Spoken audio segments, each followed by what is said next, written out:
Hi hello welcome back to Chintiminti blogs. అందరు ఇలా ఉన్నారండి? నేనైతే మస్తున్నా.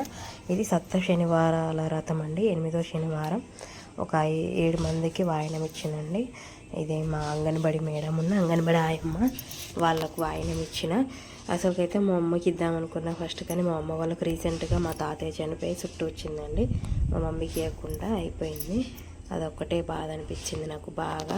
కానీ వాయినం వేయాలని ఎప్పటి నుంచో అనుకున్నా, 8 వీక్ అయినా వాయినం వేయాలని అనుకున్నా. వాయినాలు ప్రసాదాలు ఇచ్చానండి. ఎగ్జాక్ట్గా 7 మెంబర్స్ అనుకున్నా. 7 మెంబర్స్ చిన్న పాపతో కలిసి 7 మెంబర్స్ వచ్చింది. కానీ చిన్న పాప వీడియో తీయలేకపోయినా. ఇది సప్త శనివారం అండి, 8వ వారం కంప్లీట్ చేసుకున్న. ఏడుకొండల స్వామి దయ వల్ల నాకు చాలా మంచిగా అనిపించింది. ఇదేమో పొద్దున బ్లాగ్ అండి, పొద్దున కూడా తీసాను. ఈవినింగ్ కూడా వీడియో తీశాను. ఇది మేడం వాళ్ళకు వాయినం ఇచ్చే వీడియో. చూడాలి, నేనైతే కోరుకున్న ఆ కోరిక నెరవేరుతుందా లేదా అనేది చూడాలండి.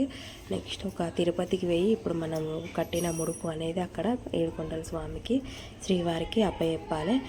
నా కోరిక మరి ఆ దేవుడు ఎప్పుడు తీరుస్తారనేది చూడాలి. అట్లాగా మీరు కూడా బ్లెస్ చేయండి, నా కోరిక తీర్చాలని వాయనం ఇస్తున్నా. నాకు తోచినంత, నాకున్నంతలా, అంతే బాగా కాకుండా నాకు తోచినంత, నాకున్నంతలా నేను వాయనం తీసుకున్నా.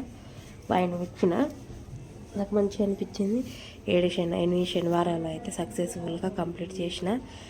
ఇక నెక్స్ట్ కూడా మళ్ళొకసారి చేసుకుందామని కూడా నాకు ఆలోచన ఉంది. అది ఎట్లయితుంది అనేది చూడాలి. అంతా ఏడుకొండల స్వామి దయ. వాయనం ఇచ్చడం చాలా మంచిగా అనిపించింది వాళ్ళిద్దరూ.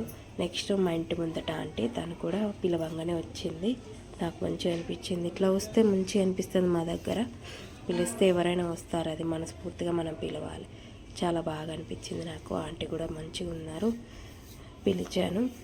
అంతా ఏడుకొండల స్వామి దయ. ఏడుకొండల స్వామి నన్ను ముందుకు నెట్టేసి ఈ ఒక కార్యక్రమాన్ని, అంటే 7 సప్త శనివారాల వ్రతాన్ని నాతోటి చేయించుకున్నాడు.